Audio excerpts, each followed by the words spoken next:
Hey, JK here. I want to thank you for sharing part of your day with me.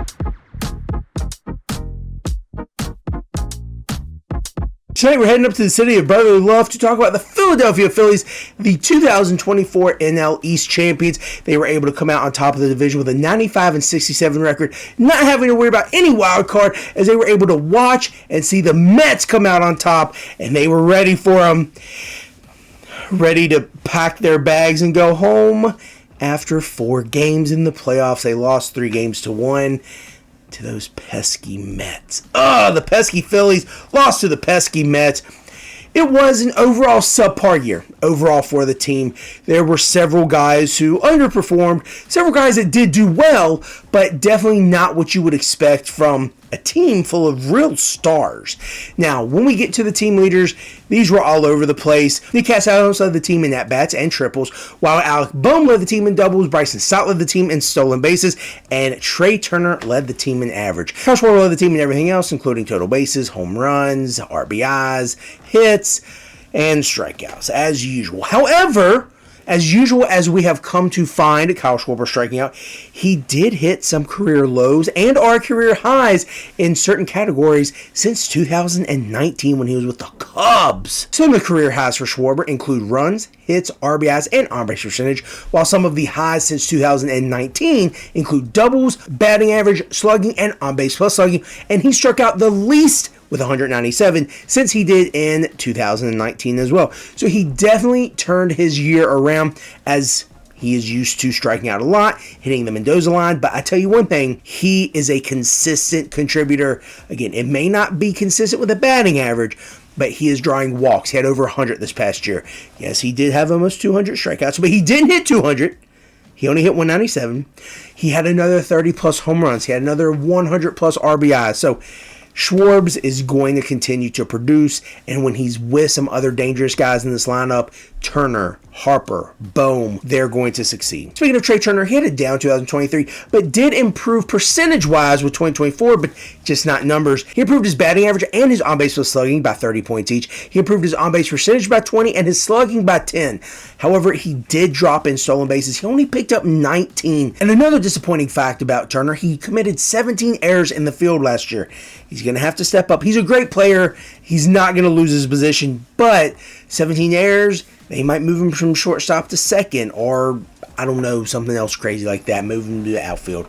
But in any case, 17 errors, that's a ton, especially from a star player like Turner. So we have someone else who had a down year in 2024, and actually it was his second year in a row having a down year, JT Realmuto. Now, he is one of my favorite players. He has been a mainstay on my fantasy teams for several years now. However, 2024, he played in his least number of games since starting his career. Obviously, we're not talking about COVID, due to injury and just needing days off. His stats also suffered, as not only did he hit low since his second or third year in the league in 2015, 2016, but also career lows. So playing such a demanding position at 33, he's probably going to continue to sit days out and or have someone else like Garrett Stubbs play more games behind the plate. I love Realmuto, but it looks like the age and the position is finally catching up with him. Now, I would say he could move to first, but there's a guy named Bryce Harper there. Bryce Harper has said he's open to moving back to outfield, but that's only if they get a star first baseman. Now, there are some stars out there that play first base, but I wouldn't consider Realmuto one of them. Maybe his stats would improve if he moved to first. He will probably have more days at DH, but then that's going to force Schwarber out in the outfield, and let's be real, we want Schwarber's bat, not his fielding metrics. So, it's going to be a confusing time. Catcher is not going to be as set and forget if you have Realmuto. It's going to be a set and let's hope he plays today. And I hate to say that. I really do. I love Realmuto. Again, one of my favorites, but I view my catcher just like I do a tight end in football. If you don't have one of the best, don't even chase it unless you're streaming. And then you also know half the games there. Just go ahead and get the Colorado Rockies catcher. But in any case, we're going to move to another guy that unfortunately did disappoint, Johan Rojas.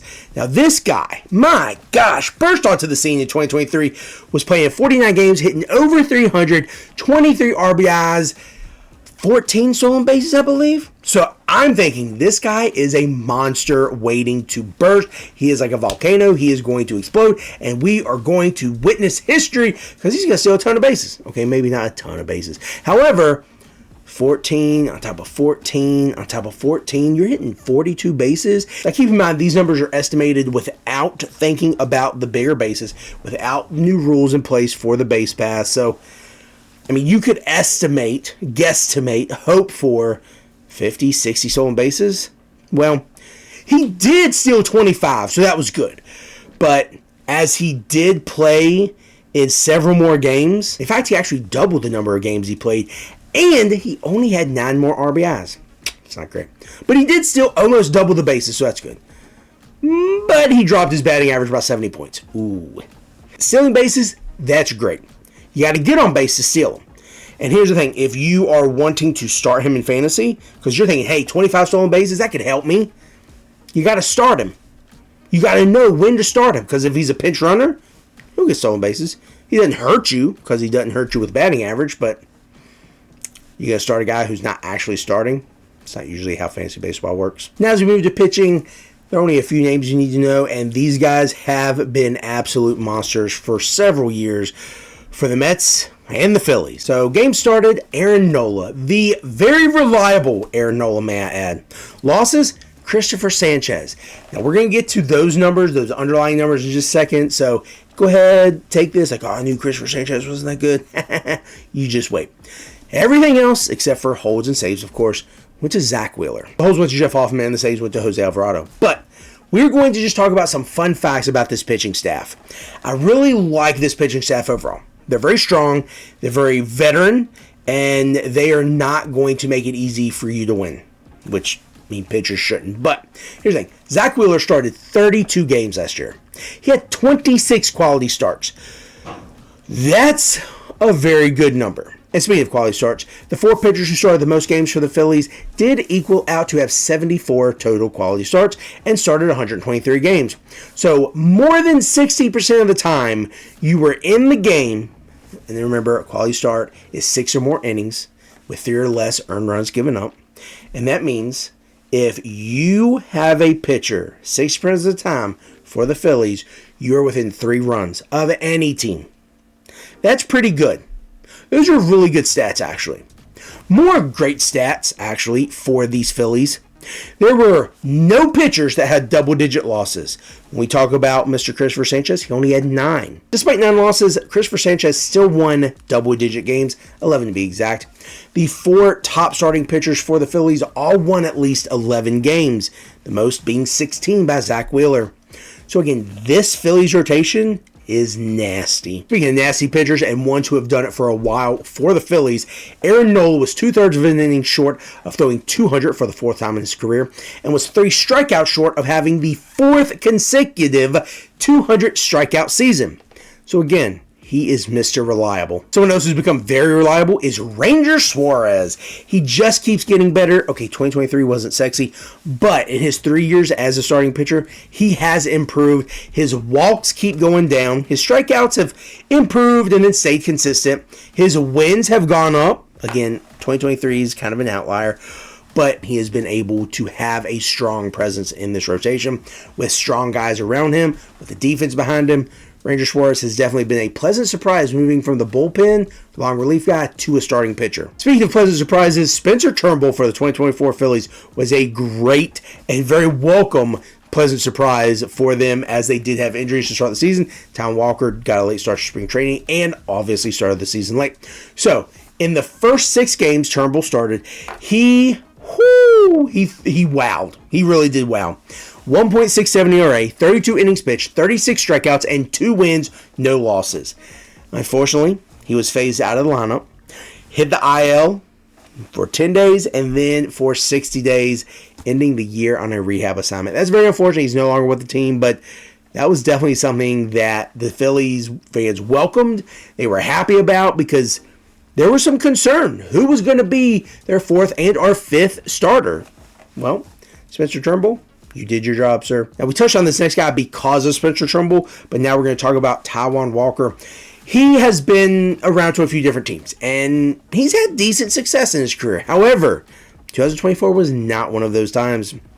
He ended the year 3-7 with a 7 ERA. It's not what you want to see. He has now been relieved, pushed back, ostracized, however you want to say it, to the bullpen. So he's probably going to be a long relief guy, probably going to hit some spot starts, but as we transition to the bullpen, a shaky guy in Taijuan Walker fits perfectly with that bullpen because it's a very shaky bullpen, especially towards the back end. Moving shaky starting pitcher Taijuan Walker to the bullpen might help him because he's not going to throw as many pitches. He can rear back and just let it go for lesser number of pitches, lesser number of innings. Jose Alvarado led the team in saves last year with 13, had a 4+ ERA. Ooh, that's not what you want from your closer. Then we get to Orion Belt to Butt O'Kirkering. I don't think it's O'Kirkering. I think it's just Kirkering. But in any case, trying to make that like Orion Belt to, he seems like a dominant guy. Seems like a guy probably with the best stuff in the bullpen, so he very well should end up being the closer at some point in time. But also could just be the high leverage guy, come in, he's going to help us get out, and then we turn to Jordan Romano. Everybody loves Romano. Well, not Blue Jays fans. He was pretty good up until last year in 2024 when he just fought illness and injuries all year long. So he finished with like a 7 ERA and 8 saves. That's not great. So now he's with the Phillies. And honestly, more pressure. Really don't like his bullpen. The only piece I might want is Orion's Belt to Butt Kirkering. But even then, I don't know how many chances he's going to get, especially if he's high leverage. Now, the Phillies are either going to be spanking you, or it's going to be a close game, and I'm not really fond of or trustworthy of Alvarado and or Romano. So, Kirkering, you probably should just be the closer. In any case, I think the Phillies are going to be good. I think the starting pitcher is phenomenal. I think the hitting is phenomenal, top to bottom.